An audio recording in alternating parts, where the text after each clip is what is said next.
Welcome to Ditch Digger CEO. We've got one of my good friends on board here today that I've had a heck of a time getting on because he's a busy dude. This guy is, we focus on the best of the best at Ditch Digger CEO. People that understood what it was like to have nothing and understand today what it's like to have abundance of love in your life and God in your life and success in your life. All right, in all different ways. This gentleman here, Lee Habeeb, is one of my favorite people. When it comes to solving problems, when it comes to messaging, for great organizations that have the best messaging to be successful, they call on my buddy Lee Habeeb. When it comes to storytelling, I don't think there's anybody else in the world as good as my friend Lee Habeeb. He's got an amazing show, Our American Stories, that he continues to just peel off story after story of amazing American stories. And so I'm just proud as can be, Lee, to be able to get your butt on our show and have you today, because you're one of my favorite people and the best of the best in the world at what you do. So thanks for being on. Well, back at you, Gary. I'm pleased to be here. So Chris and I have been trying to get you on for a little while, and we know how busy you are, and we appreciate your time. We like to start, Lee, kind of from the beginning of where you're. I know you've enjoyed this American dream of your own because you understand what it's like to be other places in the world and to be born somewhere else and a family that was in troubled times in other parts of the world. Tell us about your beginnings and what it was like as a kid for Lee Habeeb, and how you formulated this mindset of telling great stories to solve problems. Well, I was around two great stories. My grandparents' stories, actually four. My grandmother, grandfather on both sides, Lebanese on one side, Italian on the other, and both escaped bad circumstances. And they didn't come to America because America was some kind of a racist awful country. I mean, an Arab and an Italian coming to America in the 1910s and 20s. Well, they weren't exactly like everyone else. They didn't look like everyone else. They didn't sound like anyone else. And by the way, on the Italian side, they were Catholics. And this was a Protestant country. But they came here, they flourished, they intermarried, Gary. Imagine that. I mean, an Arab family and an Italian family, to the consternation of both sides. My parents said, no disrespect, we're going to marry out of our ethnic identity. Now, the grandparents weren't thrilled at first, but within years, they were bouncing their Italian Lebanese kids on their knees. So the first model I had was my grandparents, their stories of how they came, what they endured, right? There was discrimination. They did face hardship, but compared to where they were from, they saw America as a beacon. They cried when they saw the flag. They loved the song, God Bless America. They took me to induction ceremonies, Gary, and they did this right into my teens. And I continue to go to immigration swearing ceremonies at least once a year to meet these same people who come to this country and risk everything. You want to talk about entrepreneurs? Forget about just starting businesses. One of the premises of our show is the American dream looks and feels different to everybody. For some, it's to start a business. For some, it's just to get a job in one of those businesses and then raise a family and raise them under the faith and values that they want to. This is a hard thing to do in a lot of countries. My grandfather always worked for other people until he started his own pizzeria. But if it weren't for the Tootsie Roll factory and it weren't for some of the folks locally in diners and restaurants hiring him, he would have never been able to save up his money to have his own joint. My grandfather on the Lebanese side, very entrepreneurial, had his own factory. Lebanese people are wicked entrepreneurs. They don't believe in having your name on a check. They want you to sign the check. So I had both this Italian upbringing, which didn't really focus on entrepreneurship, but on family, faith, values. Plenty of Italian entrepreneurs, don't get me wrong, but not trying always to build big businesses, just a big enough business to be on their own so they could have that big Sunday dinner and that big Sunday lunch. On my grandfather's only day off, Sundays was the only day he took off. What did he do? He was in the kitchen, like he was all the time, preparing that 2.5 to 3 hour banquet for his family. This was the love of his life, to own his own property, a beautiful 2-acre lot in Leonia, New Jersey, to have his own place to grow his crops, to put his cross up and not worry about his Catholic faith, and then to just be able to leave an inheritance to his family. When he died, he had over $1 million that he was able to leave to his families. He became a millionaire barely speaking English, Gary. And on the Wow. Lebanese side, the same thing. And so this is, for my money, the story of America, my grandparents' story. And it starts with the country itself. They appreciated all the things that America had to offer. You couldn't have caught them dead in a woke mob in a college or university because they've lived in other places. So that Sure. was it for me. Plus, being, my dad was a remarkable guy, could have run any company in the world, but he had a deep obligation coming out of the military to make sure Americans understood history. He became a history teacher, then a curriculum supervisor, a world-class basketball coach, and a superintendent of schools. And that was my dad's American dream. He didn't want to be in a corner office. He didn't want to have a business. His business was educating people so that they could go ahead and pursue their American dream. So I was very fortunate to have a dad who would take me to Gettysburg. He would take me to Vicksburg. He would take Wow, me to that's the awesome. Steinway factory. He would take me all over the country, and always just living the books, not boring history, not civics. I mean, here's the walk General Grant made to get to Vicksburg. Here is what the price was. Here was the price paid at Gettysburg, right? I mean, going and walking the fields of Gettysburg and realizing this little town of 35, this was a town of 1,500 people in 1861. And on July 3rd, Gary, 175,000 troops descend on a town of 1,500. And when they leave, this little town has to bury 9,000 bodies. Wow. 1,500 people. And, Wow. so these sacrifices that got made, those were real life Yankees and Confederate boys who died on those hallowed grounds. And boy, the reason those Yankees fought and died is they didn't think a human being should own another human being. So when we're talking about this special place called America, which allows entrepreneurs to thrive, and property rights to thrive, and markets that are secure, and courts and rule of law that allow you and all your business friends to succeed. The only reason you can succeed is because of the rule of law, because of property rights, because of the sacrifices. So that's just been in my DNA and in my bones, Gary, since I was born. That's amazing. That's amazing. So Lee, when you think about this, and a lot of things go through my head as you go into your upbringing and everything, right? And I got to tell you, our stories are about rags to riches, right? People that start with very little and become very wealthy, top 1% in their industries, very often billionaires, right? Many of our guests are billionaires, and we talk about that. But boy, when people ask me about success, it's not about being a billionaire. It's not about being top 1%, even though we want people to strive to be the best of the best they can possibly be. And if they fall short, they're going to be in great shape in this country of America, where they're going to have some success if they listen to stories, if they they're mentored by great minds and caring minds, they're going to have success. And when I think about this, for sure, I've got so many people I love that their American dream is to someday pay that house off, right? And have no debt on the house. Their kids go off to school, they pay for educations for their kids, and at the end of the day, they've got a few bucks that they pass on to the next generation. And that's their American dream. And that's a great American dream, because if all of us think that way, man, we're going to have a very strong country. Economically, we're going to have people that pay their bills. We're going to have people that understand that anything's possible, and their dream is very accessible. But again, when I think about what you do every day, it's telling these stories so that people can dream bigger, and they can realize history. Because without history, there's no way you can navigate the future.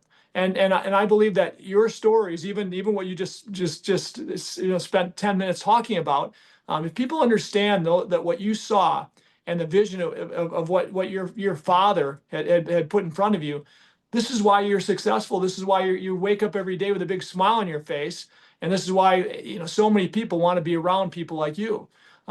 So again, I got to tell you, just that 10-15 minutes of talking about your upbringing, makes me think about how blessed we are.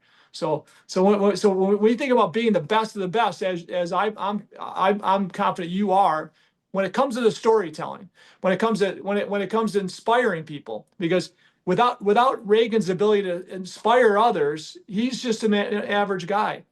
Without there's so many of our best people that we can look upon in history, right? If they can't inspire others they're really not a leader. And the only way we inspire others is great storytelling. So tell me about examples, in your opinion, of stories where the upbringing and the history of one person inspired, millions and changed the world.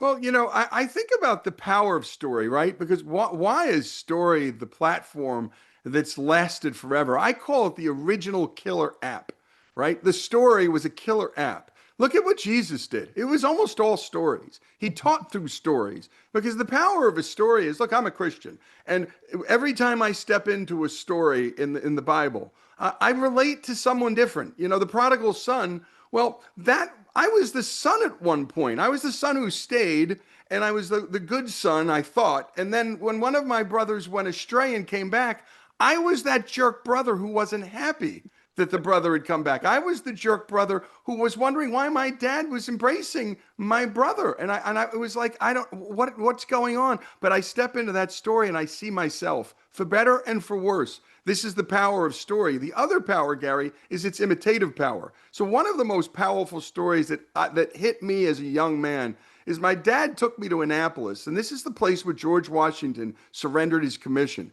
That's the picture behind me, by the way, because I think it's one of the most important things that happened in America. Yeah, we beat the British, but that wasn't as hard as we think. Once he decided to beat a distant power, and we had 1,200 miles of shore and passion, we were going to wear them down the way the Afghanis wore down America. It was a guerrilla war. We were going to win. But were we going to be able to govern ourselves? Were we going to be able to become a country? It's one thing to wear down the Russian army and the American army, but Afghanistan's still Afghanistan. How did America become America? And that act by George Washington to say to his own folks who wanted him to be king, they Yes. want him to be dictator. And the only reason Washington was able to surrender his commission is because he had an ideal in his head, because he had a story in his head. And it was the story of Cincinnatus. And Cincinnatus was the last great man who turned down power after a military victory. So if Washington had never heard the Cincinnatus story, he couldn't have even known to dream the dream of beating a foreign power and then saying no to power and being asked to be elected into power by electors and by the people, which he did twice. But Gary, after 2 stints in office, he left. Roosevelt stayed 4.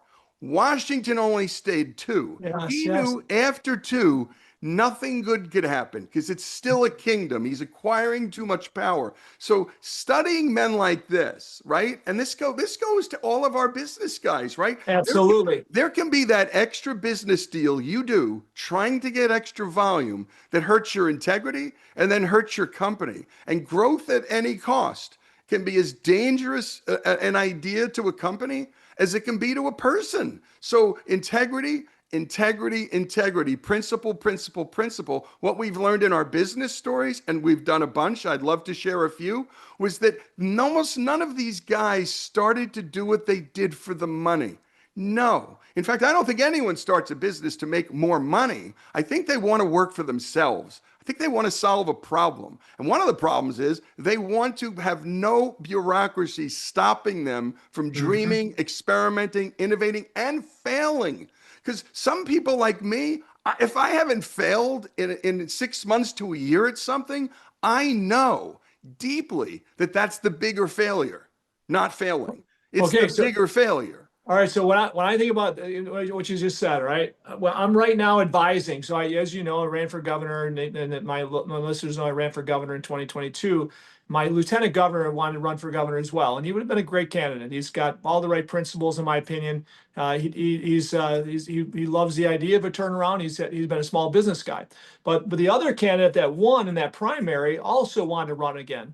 So we've gotten these 2 people together to team up to run together. So it's my right-hand person that would have been a great lieutenant governor and future governor. And it's the guy that won the primary last time, Darren Bailey. Okay, had a conversation with him yesterday, both of them. And I said, guys, Darren really wanted to run for governor. He stepped aside. He said, swallow my pride. I'll be lieutenant governor as long because Darren Bailey is the guy that covers the southern part of Illinois very well. And Aaron is a guy that, like me, will cover Chicago and the near suburbs of Chicago very well. But each one in the opposite parts of the state are kind of weak. Okay. Darren Bailey can hardly sell himself in the city of Chicago with a heavy Southern accent, being a farmer and a heavy Southern accent. Aaron can hardly sell himself around the farm community as the Chicago city slicker that's a small business guy. And so together, though, I said, if you guys run together, I will support you 100% and I'll help in every way. But Darren has to be the guy that understands this is a 2-term deal, and you're going to make Aaron look as strong as you from the beginning, as he shows in Chicago that the capability he has. You need to make him not just a normal lieutenant governor that's quiet and maybe the person's a certain color or they're a certain gender or whatever. No, he's got to be that hard ass Filipino that loves Illinois, loves Chicago, and can win Chicago for you. And so you need to turn over the reins as your number 2, your strong number 2. And in business, as you mentioned a minute ago, in business, if I don't have a strong number 2 in every business I have, now I used to be the CEO of everything I did. And I was very weak initially in trusting that I could have a number 2 that could handle everything I do. I'm so special, right? And I was never that successful the first 20 years. I got by and I worked hard and made good money. But until I realized I could mentor others to be the number 1, I didn't really see success. So nowadays in our businesses, our 15 companies, we have a very strong number 1. We have a very strong number 2. And the number 2 can do everything number 1 can do. And if one gets hit by a bus or wants to retire or go on vacation, no problem. We got a great number 2. I believe in government should be the same thing. In government, that number 2 as a lieutenant governor in a governor's role or a president in a vice president's role, that number 2's got to show great strength, great character. And when they do, it's a very sustainable model. As you mentioned a minute ago, George Washington had the vision and the courage and the lack of pride to be that, right? I believe that in successful states like Indiana, for instance, right, the governor had a strong lieutenant governor. That next lieutenant governor carried on the same culture. Indiana is kicking the crap out of Illinois, as we all know. Why? Because in early 2000s, Mitch Daniels realized there's a way to solve these problems, right? He hired people like you, he hired people like Art Laffer, the best economists and the best messaging people to understand the vision of where he can go, and then realize that, hey, this is 2 terms and I'm off. And that's what they've done over and over in Indiana. And man, it's a strong state, way stronger than Illinois. And back then in early 2000s, nobody would believe that Indiana could be a stronger state economically per capita than Illinois, right? So what you said is so important, Lee, because in business and in politics, this should be followed. And when it's not followed, when there's pride involved, and you have an Obama that wants to stay the leader of our government well beyond his time, bad things happen, right? It's not America. So I appreciate that, and I just think that that's so important to think about for leaders that listen to our podcast. And if you listen to great stories, they're stories of people without a lot of pride. They're stories of people that probably have a great moral compass from their Christian faith or whatever faith they have. And again, this is what equates to success. So I love it. And if you listen to most of your stories, you're going to have kind of that message often, right?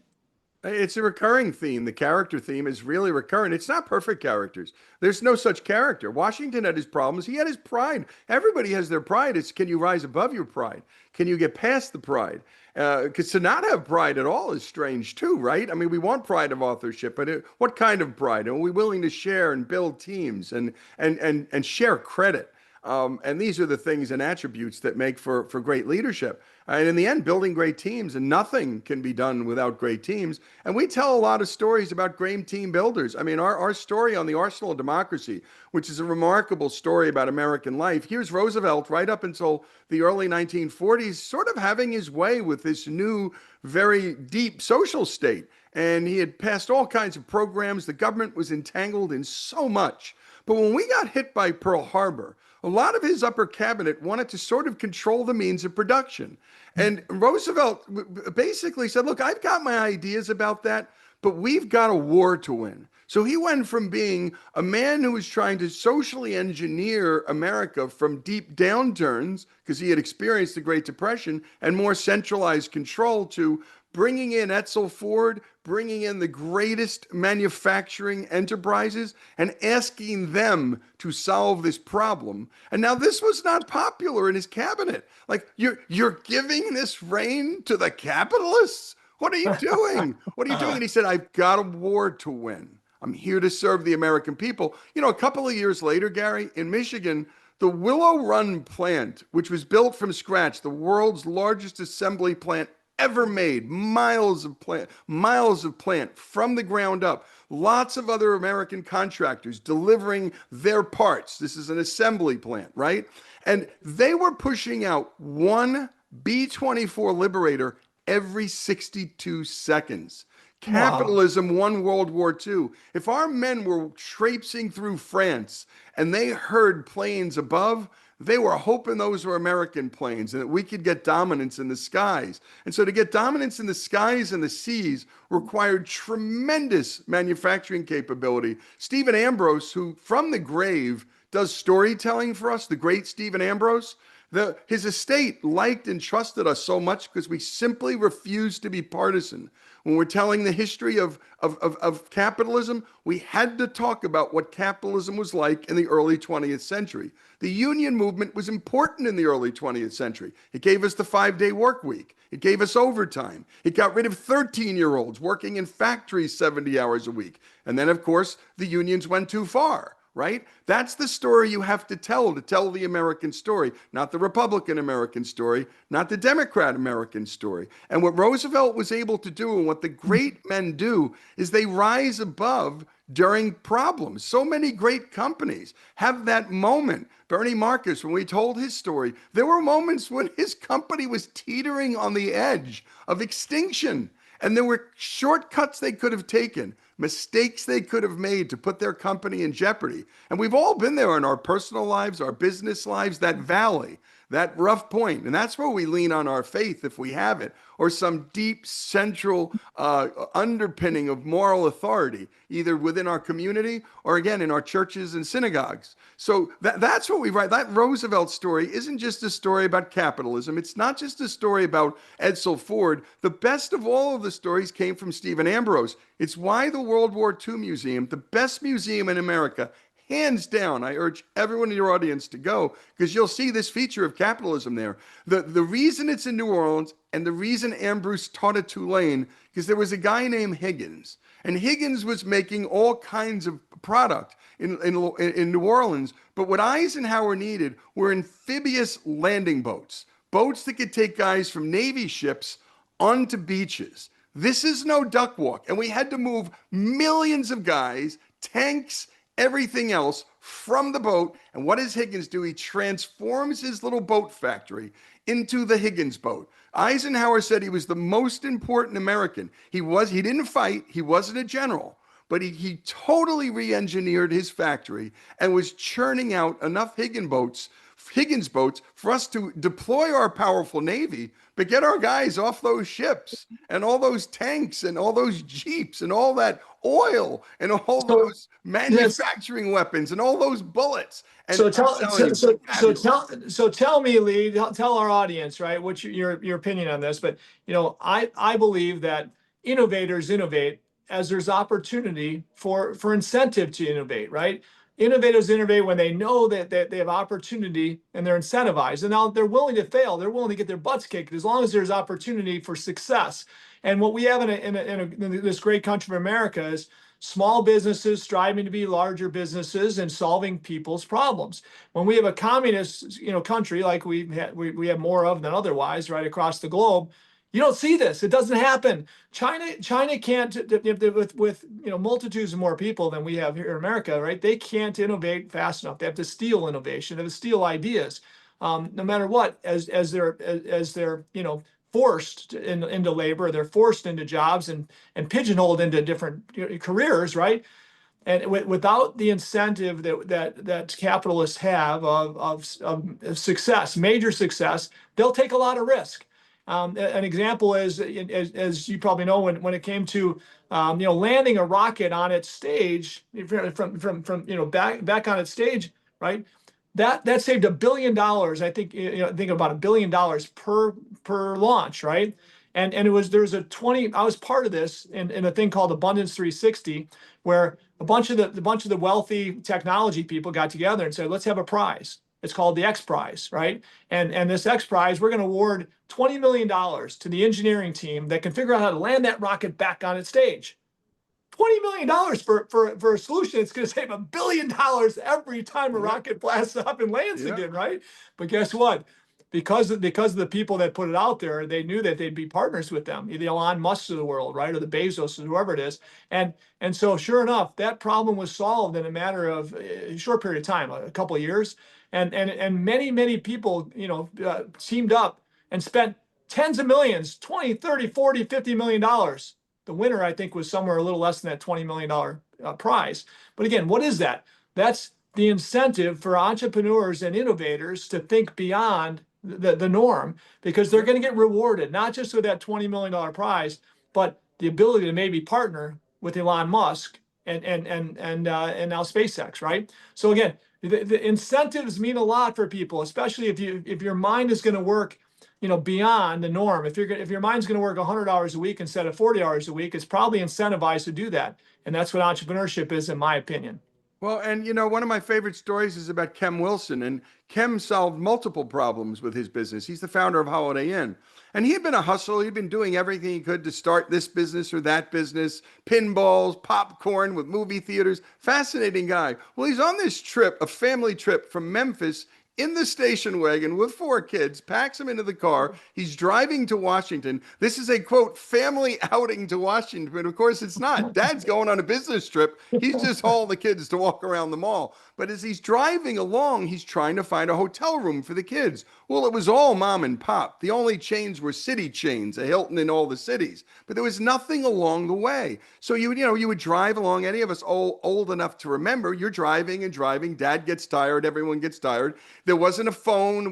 There wasn't a map. There wasn't waves. And so you'd see a big sign and it would say vacancy. You'd pull in, and what the dad would always do, he'd go inside, and then you'd see the dad get walked around because the dad wanted to see what the rooms looked like, right?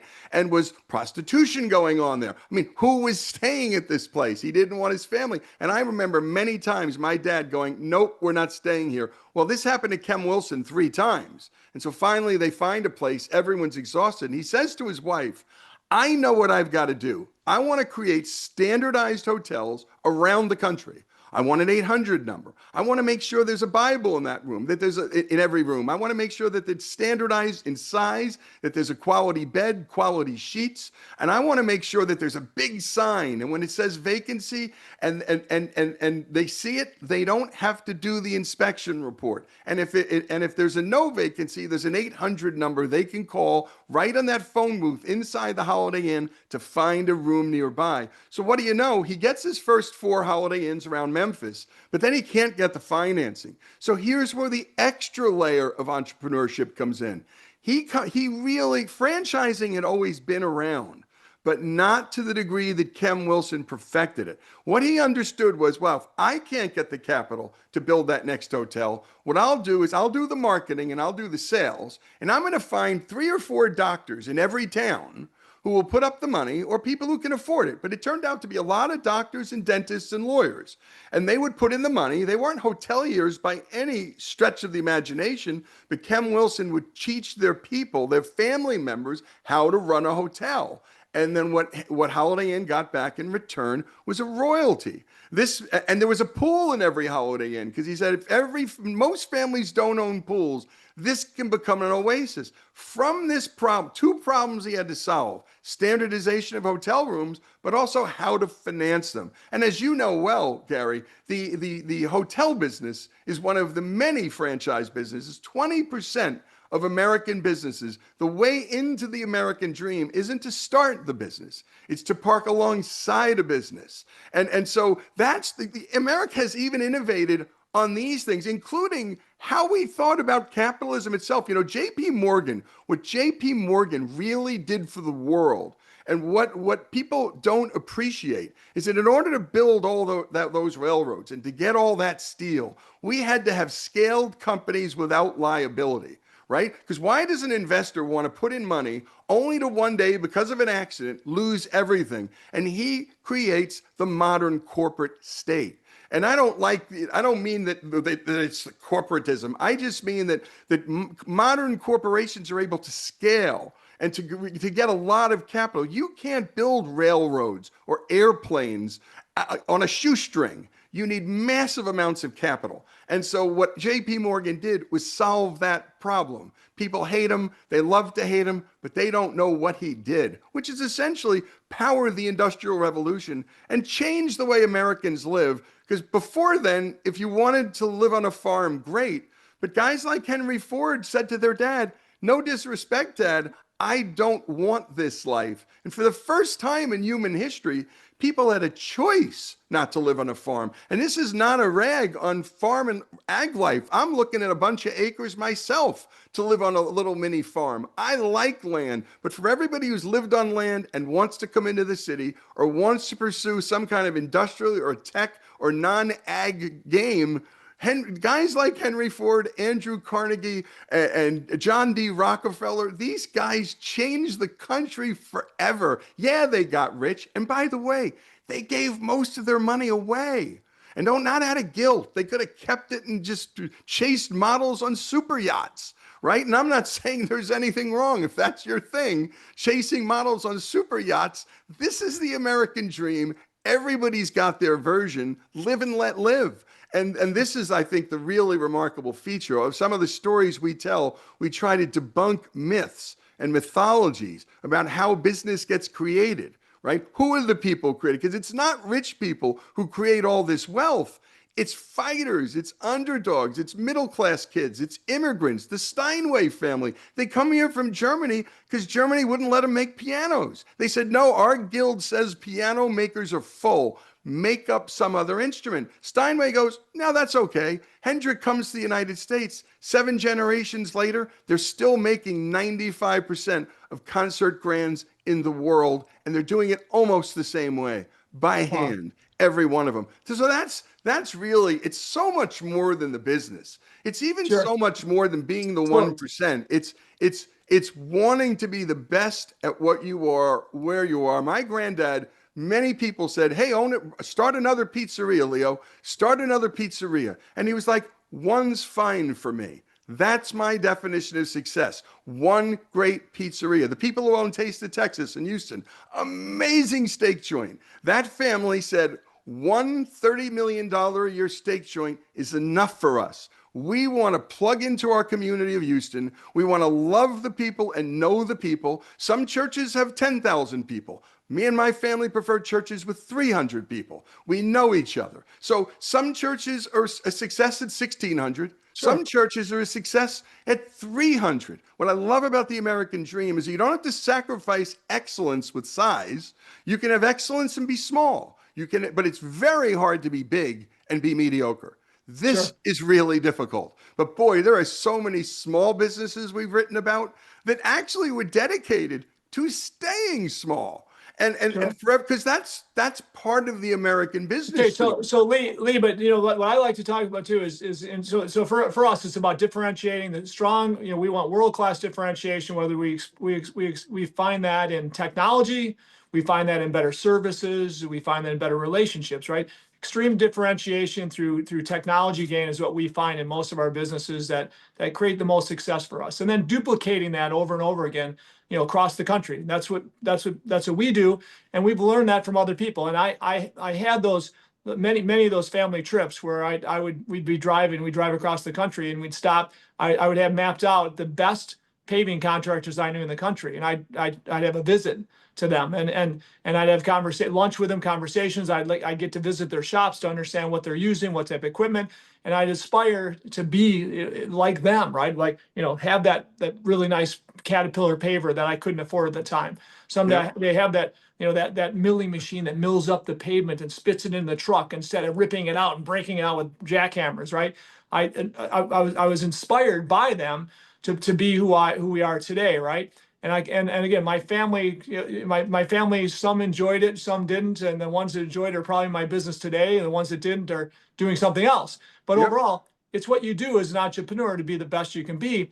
But what I got to say is what you do is amazing. When I was one of the original CEOs in Job Creators Network, and Bernie Marcus, God bless him, he's such an amazing man. Passed away on election day last year, right? When he looked for the best messaging person to be on this team, he found Lee Habeeb. Okay, and I didn't know, I heard about you, but didn't know you that well. Then I realized shortly after why Lee Habeeb was on the team. Because when Obama back then was basically, wanted to, in my opinion, crush the franchise system through many methods for the good of the unions and the good of lawyers, in my opinion, right?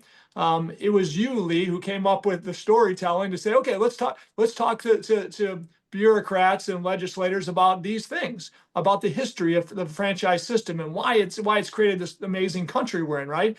And then, as you know, we got some friends of ours. One of mine, Shelley's son, a good friend of mine, who went and spoke in front of Congress about why the American dream for her has been through the franchise system. And Brightstar, a company that she just recently sold for a lot of money, but still is run in that business running it.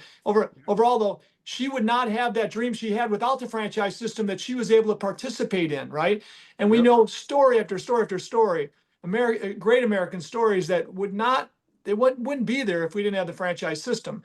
And yet the unions didn't like that system and the lawyers, the legal world didn't like it, because if somebody spills their coffee at McDonald's and you can't sue the multi-billion-dollar organization, McDonald's corporate, you just got that small business, that person that's running that couple $1 million business with their family that they're going to sue, and that's not as good of a lawsuit, right? Yep. And so again, but what would that done if we allowed that to happen, where every cup of coffee spilt or a trip and fall, you're able to sue that franchisor, the founder of that system.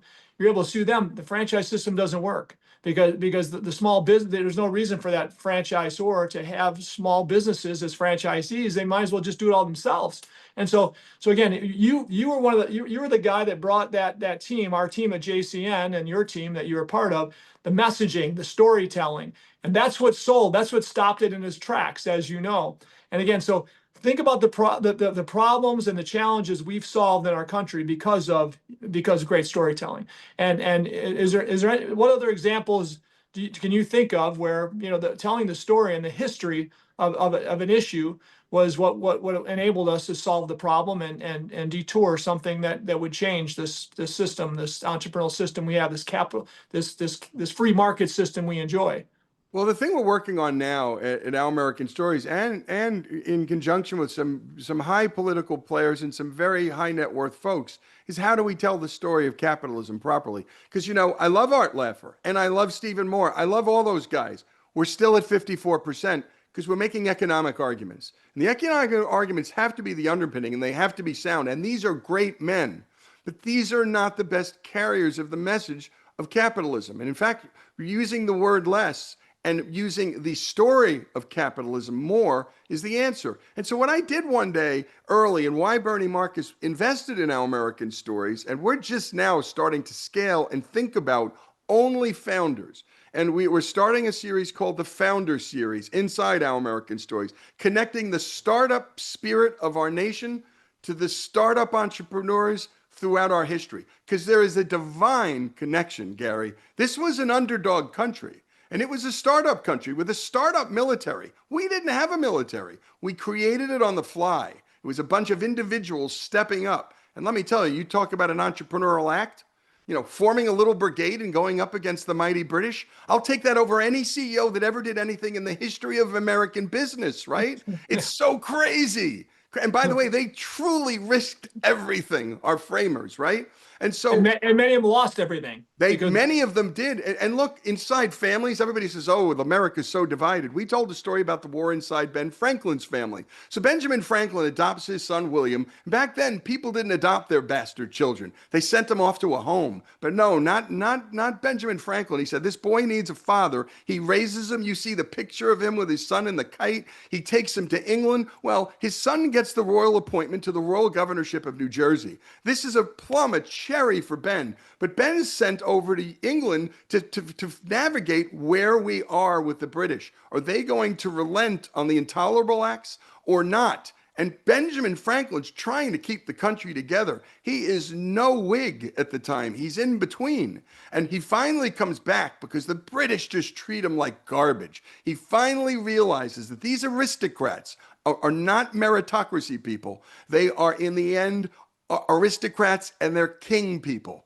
He comes back home and he's committed to pledging his name and sacred honor with the young guys, because Ben Franklin was the old guy. Right? Then he calls up his son. He says, son, you've got to resign your commission because we are going to war. You've got to be on our side. And the son says to his father, Dad, don't sign the Declaration because we're going to have to go and kill you because that's an act of treason. Ben Franklin and the founders rounded up the royal governors and threw them in the Litchfield Gaol for 2 years. They were imprisoned. He sent his own son to jail and then disowned him, never to speak to the son he loved again. So when I hear people saying America's never been more divided, I think, the Civil War. I think we've had slightly more divisive times, and the consequence isn't a tweet, right? It's something more dire than that. But my favorite story, and I've used this archetype now for the Founders series, is one simple story we really know, and I'm going to recount it for your audience because it's so important,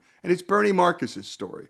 Because, Bernie Marcus is the founder of this great American company, a $300 billion a year capitalized company that employs millions of people. But how did it start? And who's Bernie Marcus? And who did he come from? His parents escaped Russia at a time when anti-Semitism, let's just say the Negev Desert, and stuff like it, and episodes like it, had been happening around Europe throughout the late 18th and 19th centuries. They come here not speaking much English. His dad is a cabinet maker, not very good. His mom has constant arthritic pain, but she's teaching him about hard work and that you could do anything if you put your mind to it. Bernie has a bunch of different jobs he has bouncing around. He got a degree in pharmacy because he couldn't get to Harvard as a medical student because there were quotas on Jews. Wow, what an idea. There were quotas on Jews, now there are quotas against Asians.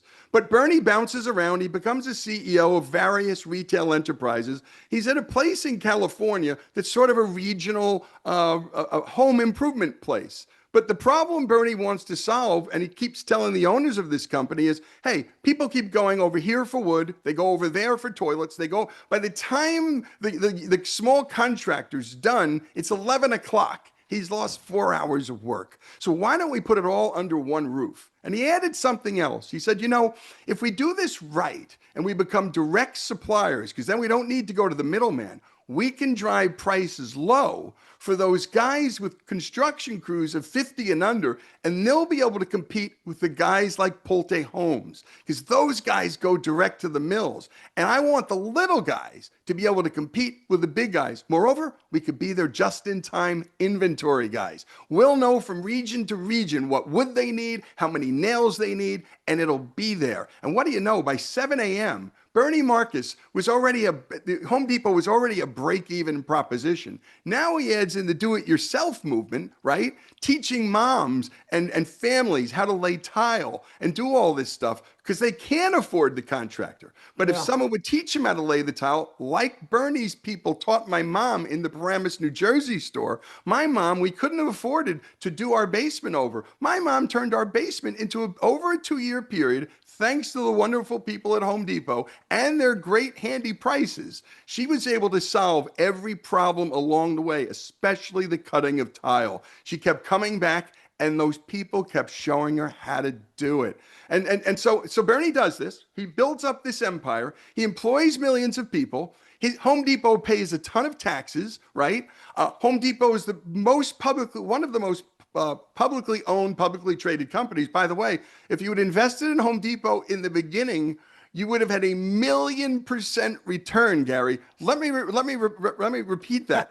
1,000,000% return. And nobody forced anybody to own a share of Home Depot, and anybody can be an owner of a great American company. I say this to kids all the time. You have an iPhone. You could have owned that company instead of buying an extra expensive pair of sneakers. Here's how wealth gets accrued. Then when the story's over and Bernie's now retired, He spends the rest of his life giving the money away. 250 million to build an aquarium in a really poor part of Atlanta so that that part of the neighborhood could thrive. He's given the money to pain clinics, to hospitals, and he's given away 8 billion of his dollars. He's going to give away, and he's dead now, but he's retiring it. He's going to end up having given 90% of his net wealth away. And then I always tell people, what part of this story don't you like?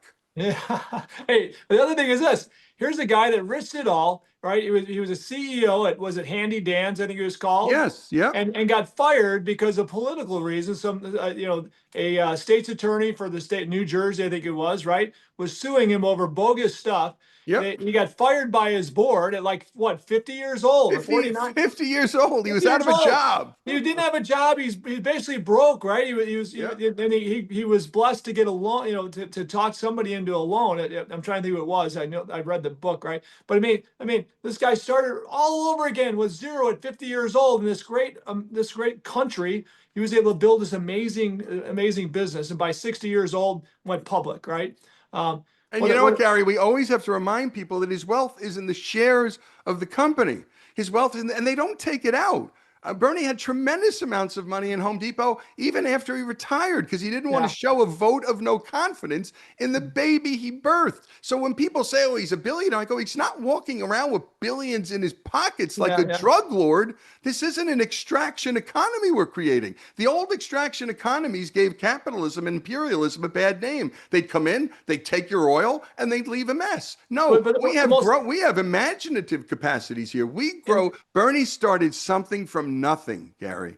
Well, and the most beautiful thing about that, when I met Bernie and golfing with him at a golf outing in was it probably 2010, right before we started JCN, he then as the chairman at the time and CEO, I think at the time, even then, he all he talked about was small business and how he loved small business and wanted to make sure that he's supporting small business. Well, he went on even after being leaving the chairman's role and all that and starting Job Creators Network. Why did he do it? To protect small businesses.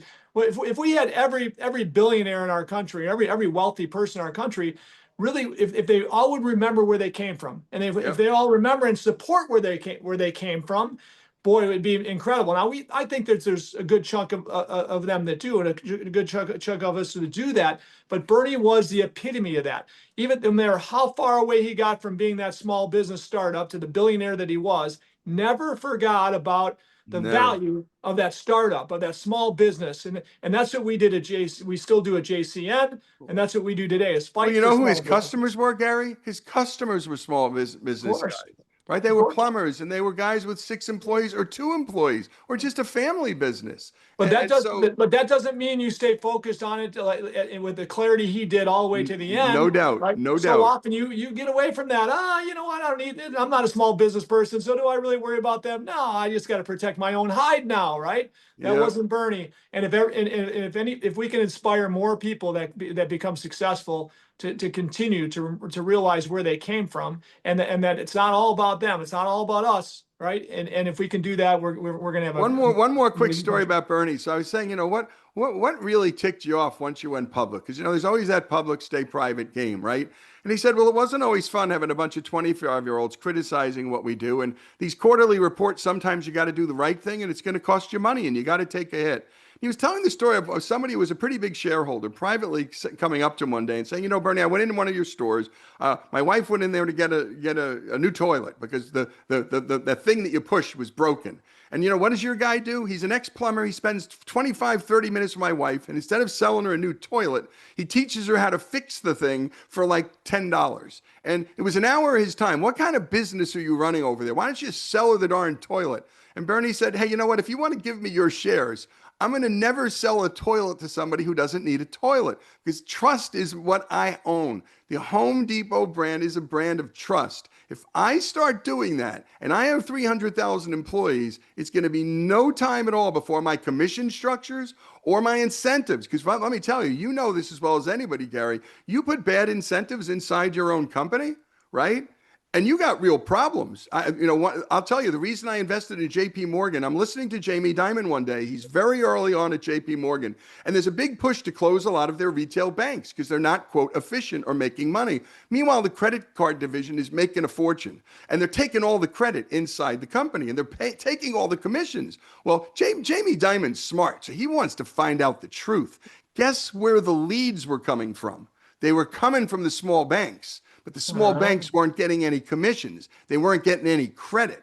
And so meanwhile, those greedy guys in the credit card division were keeping all the commissions. So once you even have a company and it grows, you've got to figure out, even inside your own company, who to reward, because the salesmen get it all, but your engineers may have been the reason your salesmen are able to sell, right? And so how do you reward, and guys, probably a question back to you, Gary, how do you make sure that inside the incentive system within your own company, how do you keep your talent, right? Because the sales guys always, look, I sell, but I always want to make sure the people who made my sale possible get paid well. You know, Steve Jobs made a great phone. Those guys inside those stores are called wizards, but you give them a crummy phone, they're not wizards anymore, Gary.